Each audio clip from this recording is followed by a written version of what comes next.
Di episode kali ini kita akan bahas Coto Makassar. Kita akan mengunjungi restoran yang cotonya beda dari yang lain. Coto yang buka 24 jam bukan karena cuan. Coto hidden gem yang semua karyawannya adalah keluarganya. Semuanya akan kita bahas di Santapan Legendaris.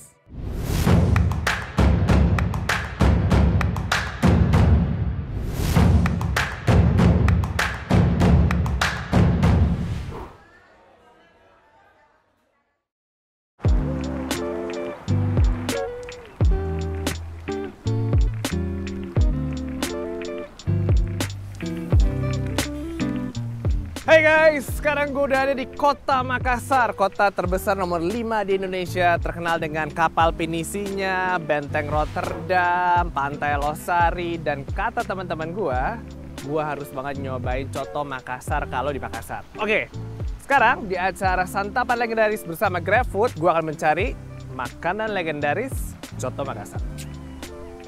Coto Makassar, makanan yang katanya sudah ada sejak masa kerajaan Goa dulu, dihidangkan dengan daging sapi bagian sirloin dan tenderloin karena dihidangkan untuk keluarga kerajaan. Sementara bagian jeroannya disajikan untuk masyarakat luas atau abdi dalam pengikut kerajaan. Coto itu konon katanya memerlukan sekitar 40 macam rempah atau biasanya dipanggil dengan rampa patang pulo.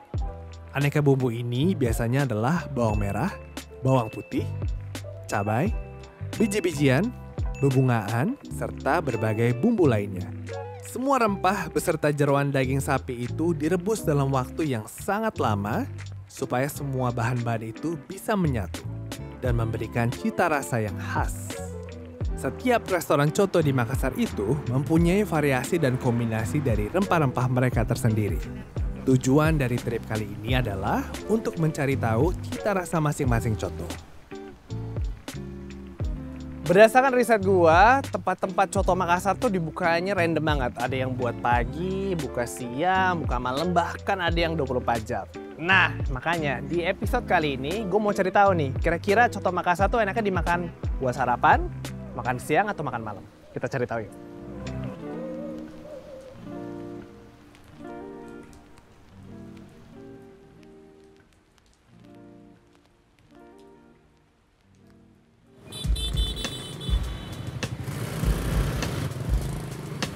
Kita udah sampai di tempat coto yang legendaris pertama. Ini adalah namanya Coto Daeng Sirua. Nah, konon katanya coto yang ini berbeda dari yang lainnya. Apa bedanya? Mari kita cek. Di restoran legendaris pertama ini, menjadi legendaris bukan karena mengikuti resep yang sudah ratusan tahun lamanya, melainkan karena berbeda dari yang tradisional. Salah satu hal yang membedakan adalah dari warna kuah yang putih. Apa alasannya untuk tampil beda? Langsung aja kita tanya ke Pak Pardi yang katanya sudah temenan dengan Daeng Sirua dari SD. Oke Pak Pardi, ya. Terima kasih nih udah diundang ke sini. Pak, ceritain dong kenapa sih di sini cotonya berbeda dari yang lain? Karena di sini tuh yang pertama bedanya kuahnya. Kenapa kuahnya? Kuahnya warna putih. Kenapa putih, beda Pak? dengan yang lain. Kalau di sini putih, memang ciri khasnya dari dulu. Jadi itu yang membuat coto di sini berbeda dari yang lain. Ya di sini kalau awal kita datang sini, saya jamin pasti akan mau kembali lagi. Karena pertama rasanya, kedua pelayanannya, dan ketiga itu kalau pagi ada light musiknya. Oh, pagi ada live musiknya. Iya. Ini saya jadi bingung jadinya, emang coto itu dimakannya buat kapan sih? Tadi bukanya dari pagi katanya, terus ada orang buat makan siang, tutupnya sampai malam. Jadi coto dimakannya kapan sih? Coto itu buat orang Sulawesi Selatan khususnya Makassar itu tidak mengenal waktu. Pokoknya begitu lapar, itu seperti hobi kita makan. Pokoknya coto itu dimakan selagi lapar.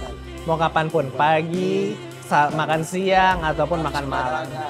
Saya jadi penasaran nih, karena dari tadi rame banget restorannya. Boleh nggak buat Pak Padi buatin saya satu aja? Yang menunya apa? Apa yang favoritnya aja? Daging paru aja. Atau boleh paru. Sebenarnya saya parunya paru goreng di sini. Paru goreng? Iya. Boleh.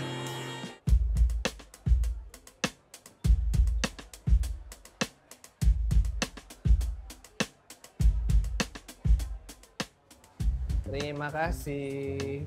Jadi sebenarnya saya excited banget untuk mencoba menu yang satu ini. Karena cotonya, kuahnya itu warnanya putih. Tadi saya udah nanya Pak Pardi, nggak dikasih tahu apa. Mungkin bisa jadi santan, susu, evaporasi, ataupun kacang yang ditumbuk. Saya juga nggak tahu. Dan ketupatnya, ketupatnya beda. Ini ketupat daun pandan daripada sabut kelapa. Jadi wangi.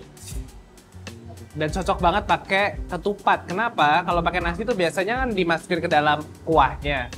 Kalau pakai nasi nanti dia akan pecah-pecah. Kalau pakai ketupat, nanti dia tuh akan tetap nyatu gitu loh. Kita cobain kuahnya dulu ya.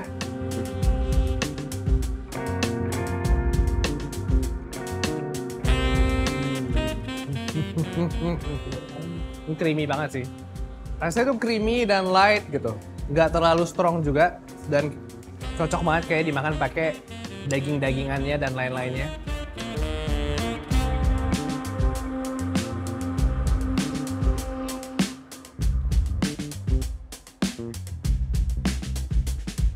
Oke, sekarang gue mau habisin dulu dan sampai ketemu di restoran selanjutnya.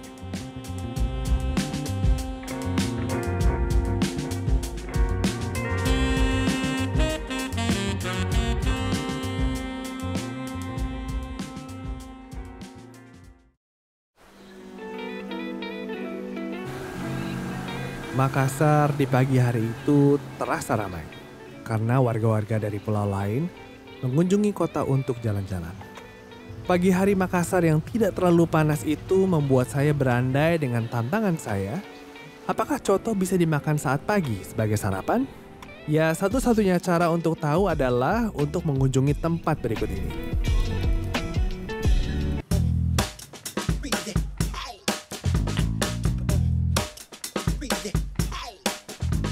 Selamat pagi semuanya, sekarang gue udah ada di restoran legendaris nomor 2, namanya Coto Gagak. Kemarin kan kata Pak Pardi, coto itu enaknya dimakan abis olahraga. Gue abis olahraga pagi-pagi dan ingin membuktikan kalau komennya Pak Pardi benar atau enggak. Let's go! Nama Coto Gagak ini bukan karena mereka menggunakan daging gagak ya, tapi karena lokasi restoran legendaris ini berada di Jalan Gagak. Restoran ini memang tidak semodern yang kemarin, tapi tempatnya memiliki karakternya tersendiri. Bisa dilihat juga di dinding-dindingnya terpajang orang-orang terkenal yang pernah berkunjung. Dan juga tempat ini bukanya 24 jam, tapi katanya bukan karena ingin penghasilan lebih. Untuk menjawab pertanyaan ini, saya diberikan kesempatan untuk berbicara dengan Ibu Suharni. Oh iya, aku mau nanya, kenapa sih Bu? Bu Haji kenapa dibukanya 24 jam? Ibu nggak capek, Bu? Buka 24 jam, karena ini kan tenaga kerja yang banyak. Ya benar, banyak orangnya di sini. Iya. Jadi saya, kalau bagi pribadi saya sudah cukup. Tapi tenaga kerja, jadi kita buka 24 jam, ada yang mau buka sampai 24 jam. Kan di sini 3 shift.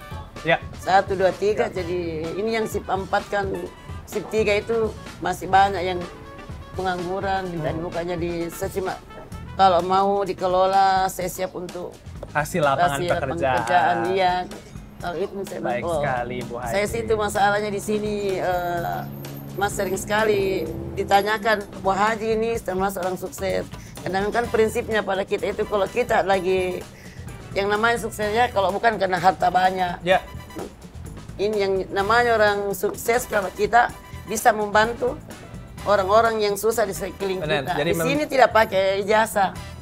Iya. Jadi buka 24 jam supaya memberikan lapangan pekerjaan buat orang-orang. Iya, memang.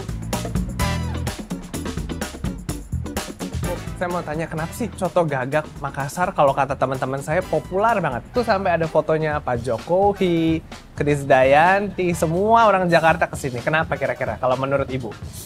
Ya, namanya warung kan masing-masing lain rasa ya.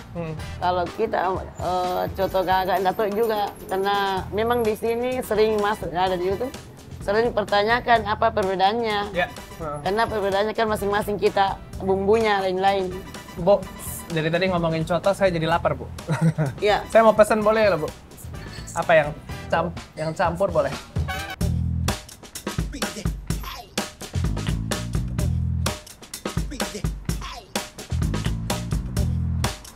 Coto Gagak. Jadi lu kalau kesini, lu tuh cuman dikasih pilihan mau yang campur, mau yang daging doang, ataupun sesuai selera lu. Kalau mau lidah doang juga boleh, tapi itu tergantung ada atau tidak. Kita cobain kuahnya dulu. Dan ini enaknya dimakannya panas-panas gitu.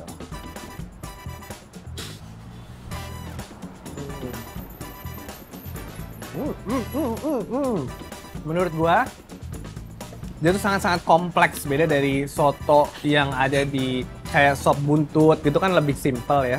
Kalau itu kompleks, ada mericanya, ada adasnya, terus ada jeroannya yang chewy, yang teksturnya beda-beda, parunya yang digoreng, dagingnya yang lembut. Dan menurut gua masak pakai kayu itu dia tuh punya karakter sendiri, jadi ada smokiness-nya. Ya memang ini harus banget kalau lo ke Makassar. Soto Makassar Gagak.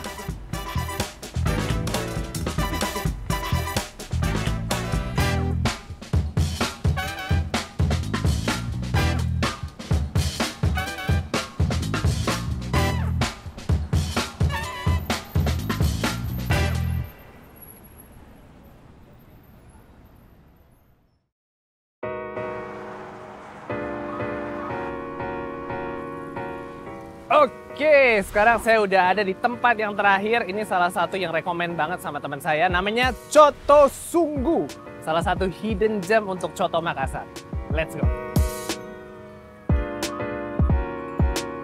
Coto Sunggu ini ada di 2 lokasi. Dan kebetulan gue mengunjungi tempat pertamanya. Konon katanya, dulu resep lamanya itu menggunakan panci tanah liat. Namun menurut pemiliknya, dikarenakan sering pecah, cara itu ditinggalkan. Saya juga menyadari kalau semua karyawannya itu adalah keluarga dari pemiliknya sendiri. Sebelum gue mencoba cotonya, gue ingin bertanya-tanya lebih ke pemiliknya, Pak Mansur. Tadi banyak banget keluarganya, jadi memang ini bisnis keluarga. Iya, jadi semua yang bekerja keluarga. Bekerja keluarga, masing-masing kodong tidak ada anunya, tidak ada kerjanya, tapi saya tarik masuk. Jadi bekerja. untuk mempekerjakan keluarga. Ya, keluarga. Anak semua, cucu semua ada di sini. Iya, ada cucu tapi pegawai gitu cucu ini minggu tidak ada, tidak masuk kantor gitu. Tapi banyak juga teman-teman saya rekomen harus cobain Coto Sunggu kalau ke Makassar. Kenapa memang? Apa bedanya Coto Sunggu dengan coto yang lain? Iya. Kira-kira menurut Pak Iman apa bedanya? Bumbu lama. Oh, masih bumbu lama. Tidak dicampur-campur yang lain. Oh, jadi bumbunya masih bumbu masih yang tetap yang dulu sampai masih sekarang. tetap yang orang tua buat Orang gitu tua, ya. ya. Oke, terima kasih Pak Iman. Saya udah cukup interviewnya, udah diajarin juga. Saya mau pesen sekarang. Saya mau makan. Apa yang enak di sini? Ya, ada lidah Pak, ada jantung, ada hati, ada daging, ada Campur kalau gitu kali ya. Campur, babat khusus apa semua campur. Oke. Soto campur kalau gitu. Pak Iman, makasih loh. Saya udah dijamu.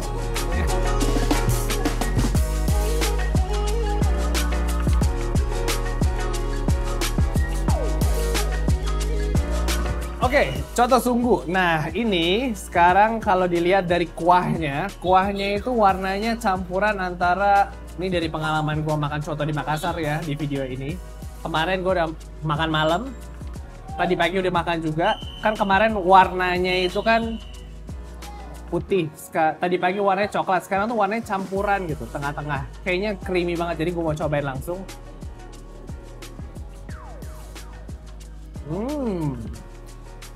Ini tuh rasanya campuran antara coto-coto yang udah gue cobain, Daeng Sirwa sama coto gagak. Jadi warnanya itu dia butek enggak, putih juga enggak, creamy. Gue tambahin kecap dulu sedikit. Dan kayaknya gue nggak akan pernah bosan makan coto sih. Dari kemarin sarapan, makan malam. Terima kasih. Makan malam, sekarang makan siang, dan I can take coto anytime. Oke guys, sekarang gue mau habisin dulu. Dan kalian selamat menikmati juga.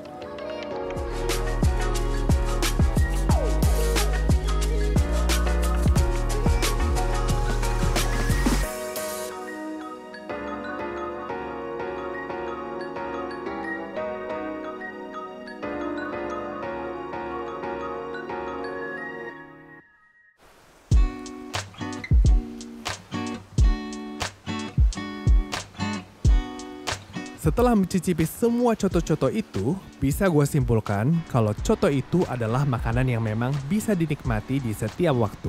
Kuah dan variasi jeroannya itu terasa sangat nyaman di lidah gue.